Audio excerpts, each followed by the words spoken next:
I don't like the lighting. I can't tell if it's because if I have sunglasses or lighting anywhere in this house. Hold up.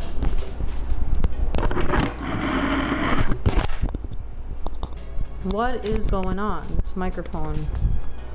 What's up? What's up? And this squeaky chair, Hey everyone, welcome back to the channel. If you haven't guessed yet, this is the gay stuff I was talking about in my last video. Yeah, it's NYC Pride today, and I have not gone to the parade in about 3 or 4 years. And I don't even think, I'm trying to think if I went before COVID, but I cannot remember. Man, I don't know, I can't do it. I need rest from all my younger years. I think that Pride this year was a little bit of a bittersweet feeling. Just because, I mean, it's fair to refer to the Bud Light situation, most recently Target and even Starbucks. These situations really, at least for me, kind of are a little bit heavy, I'm not gonna lie. Again, Pride comes, and to me, it's truly a time for me to like really be reminded and appreciative of how far I've made it, and so happy that I have friends and family members that love me just for who I am, you know, and just how much we've overcome as a society. I feel like this year was just a little bit heavier because maybe we didn't make as much advancement as we thought, and it's upsetting to say the least. What the? I think I just broke this girl's chair. This is not my usual setup. I am at Jade's house. We're gonna do some stuff later on tonight, celebrating, you know, us LGBTQ plus members. And I thought this would be a nice time to kind of sit and talk to you guys and tell you a little bit about my story. I know people say it's a choice, but like it literally is. You're born the way you are. Ever since I could remember, I knew I was different. So when do you usually come into consciousness? 4, 5 years old, you start like realizing I'm alive and I have opinions and things that I want to do and whatever. That's when I realized, yeah, why is everyone talking about if I'm gonna have a boyfriend, or you know what parents tease other kids about? I never felt comfortable liking boys either. I felt like I always had to force myself, but it's not only that, it's just like my interests were very like masculine. And not to say girly girls can't like Power Rangers or boy characters or whatever, it doesn't really matter. As I grew up, I realized it doesn't really matter, and we shouldn't subject children to like one thing or another. They should be able to like whatever. But that was one of my signifiers, just liking boy characters, wanting to play with boy toys, wanting to play with the boys, liking sports. Those were things that I kind of noticed as like a kid. And I think once I hit kindergarten and we had this like little Halloween parade thing, and I picked a boy's costume, and I remember my kindergarten friend was like a cheerleader, and she was just like like, what are you wearing? You know, because girl costumes are cheerleaders and witches and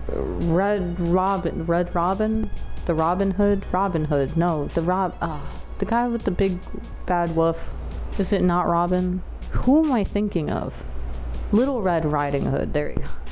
Things like that. At that point, as a kindergartner, I was, not only did I accept I was different, but it's gonna be hard for me. Like this was hard. Now I know it's just gonna get harder. And that's when I knew immediately. Conscious going into kindergarten, I was aware. Today we're gonna have a beer too. Drinking gay beer, brewed this way, right? Gay beer was created to start a conversation and make a connection, which I hope to accomplish with you guys today, because I am a little thirsty.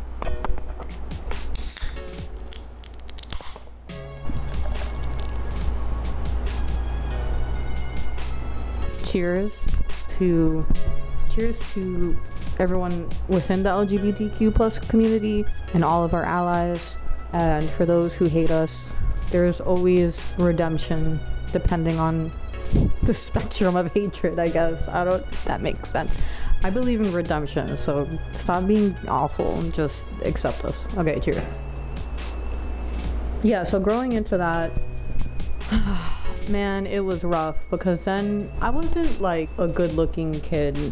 I was very insecure and I had a gap in my teeth. I just always played with the guys, so I didn't smell very good. Like my hygiene wasn't on point. My hair was crazy. So a lot of guys also be super mean to me because I wasn't like all the other girls. So it kind of even furthered that. Then it just kind of pushed me more into like these thoughts that I couldn't understand. Like, oh, this is why I'm attracted to like the opposite sex. I didn't, of course, being in elementary school, you don't understand what you're feeling. There's no words.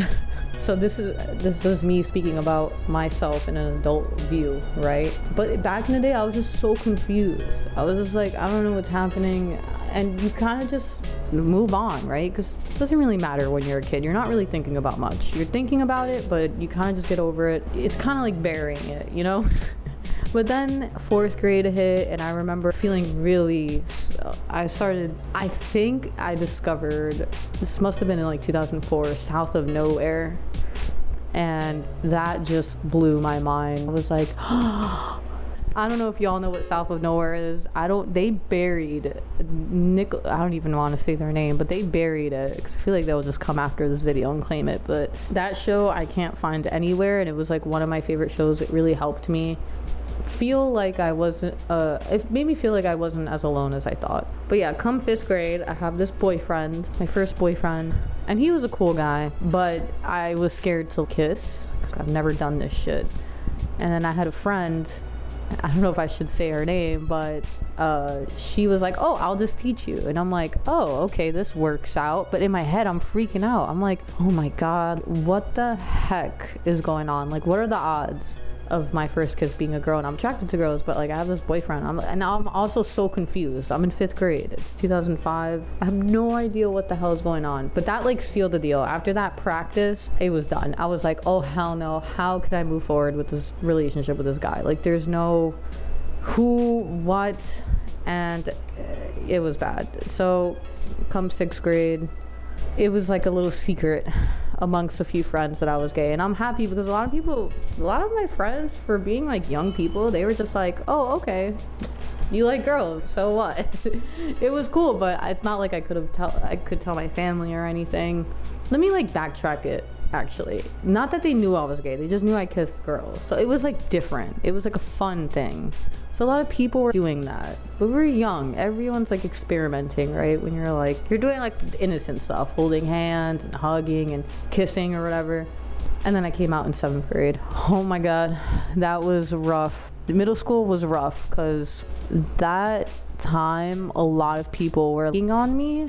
And a lot of people like stopped being my friends because they were like, oh my God, how could you? You were looking at me like you're in the girls' locker room. People treated me like I was like infectious. At the same time though, I had a lot of people who till this day are my friends who like stood by my side and were like, who gives a shit? Why would I care about that? You're my best friend. It was a really bittersweet experience, but the bad was too much. You know what I mean? Like, yeah, I had like a group of friends that were really supportive, and I'm so thankful because I probably wouldn't have made it. I can't imagine where I would be if I didn't have those friends. However, those friends were also like misfits, like, right? We were like the misfits of the group, of the school. So we got into a lot of bad habits. You know what I mean? To make us feel better about like being alienated from our families or whatever, or just being the rebel, or being gay and not understanding what to do with it, not having anyone to really express it to, so you drown in a bottle type of thing. Like that's what I was experiencing in 2007, 2008.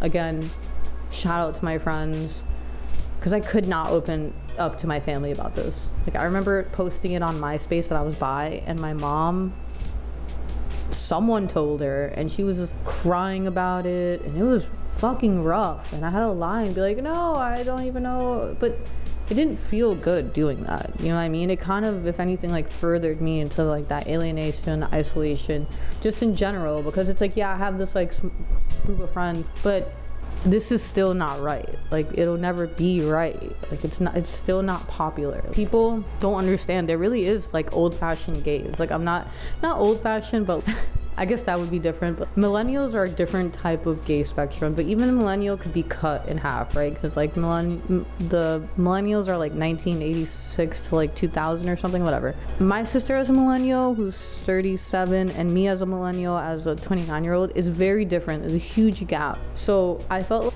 within my time, like growing up in the 90s and like early 2000s, it was still really hard to come out gay, like, or anything. There was nothing really out there for you.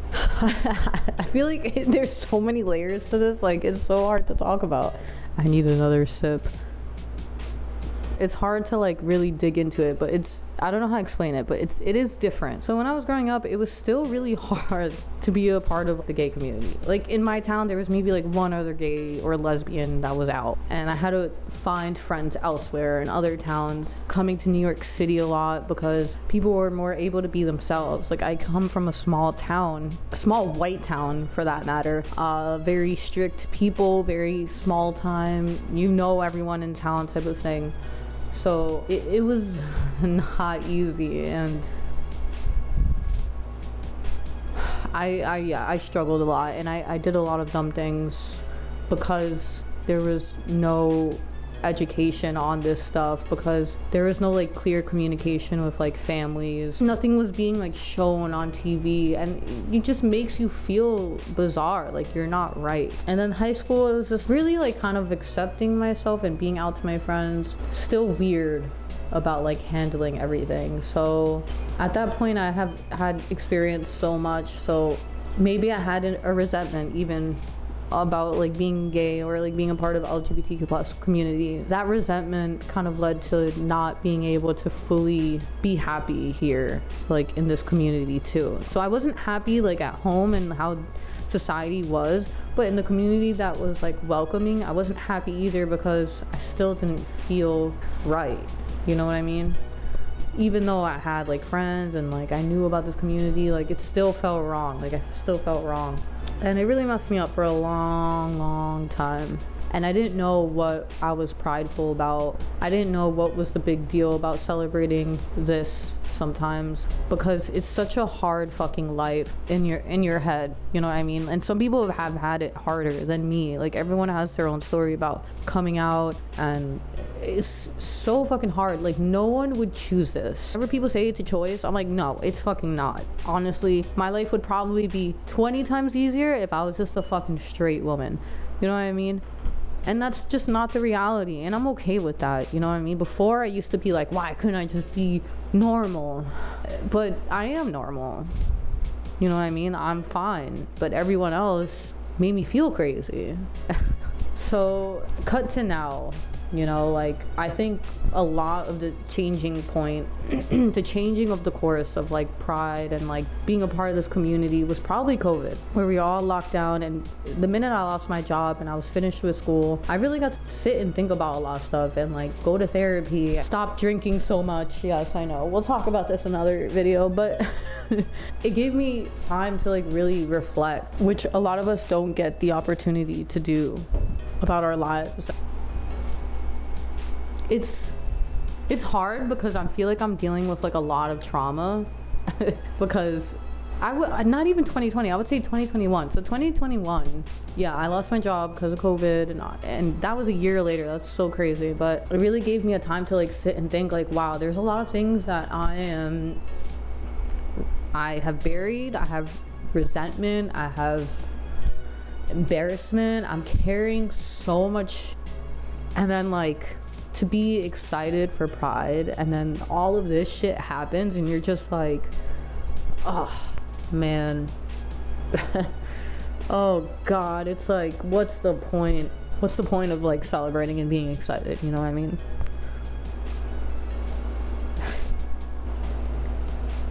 So for a second you're like weak,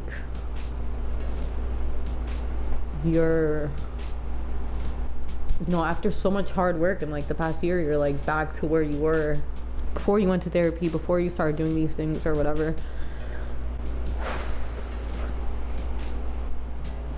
If it's anything about being a part of this community, it's about resilience and sorry, it's about being grateful and reminding yourself to be happy and that you're normal and you're just like everyone else. You bleed red like everyone else. You work hard, you're kind. There's a lot of things that I like overlooked, but it's never too late to like start learning about yourself, I guess.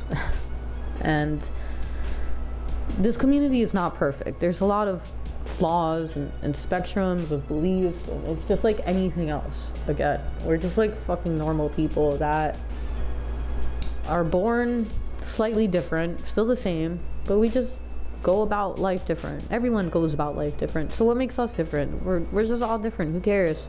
Annoying to see all these things, all these companies, all this hate and stuff, when people like me have been like dealing with this shit their whole life, just like trying to get like acceptance and being happy and moving forward and being like an active member of society, and then like people just trying to shut us down. Like people genuinely hate me or want me dead because I fucking wear rainbow, like because I like to kiss women. Like, you know what I mean? Like, that's so silly and sickening.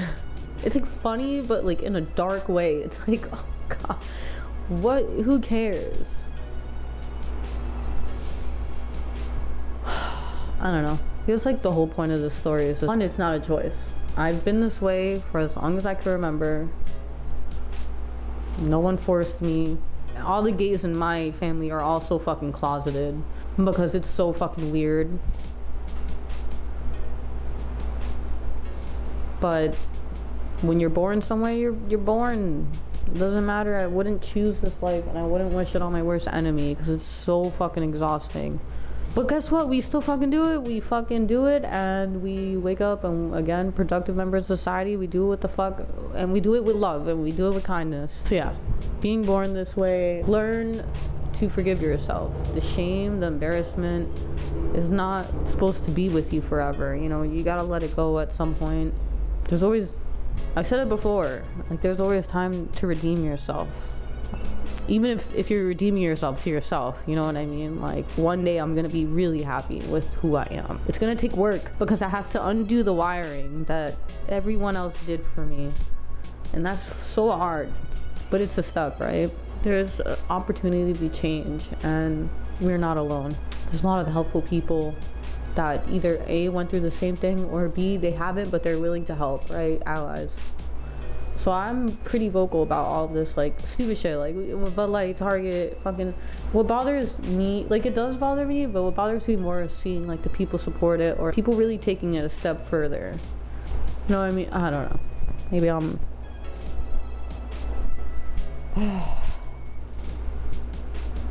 I need a drink after all this. It's not easy.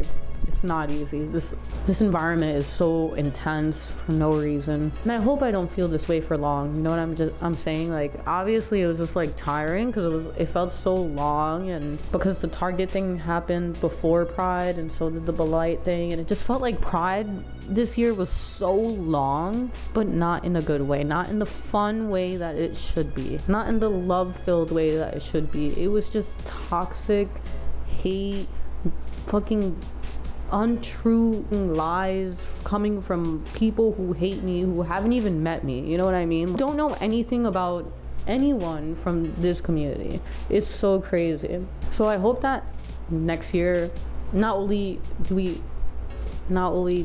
we like have a fantastic Pride and not give a shit about fucking Target or Bud Light or Starbucks, and give the power back to the fucking people where it belongs. I hope that I am also happy with myself and I find myself and truly am able to, in who I want to be and who I am, and I successfully unwire all the bullshit in my brain. Right? It's gonna take a lot of therapy and hangout sessions with my friends and a lot of fudge and chocolate and cookies, but I'm gonna get it done. But yeah, that's my story that kind of went everywhere, right? Just a little kindergartner who knew the truth and grew up a very twisted road, and I had a crutch. Not everyone gets that, and that crutch really helped me, but it was still hard. It was still hard, especially when you self-sabotage yourself.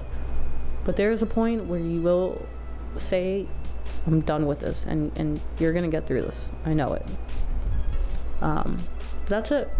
That's the video. That's the gay video. Remember I said it was gonna be a gay video? I didn't think it was gonna be this emotional, honestly, or long. So cheers. Thank you for sticking by. You have a happy Pride.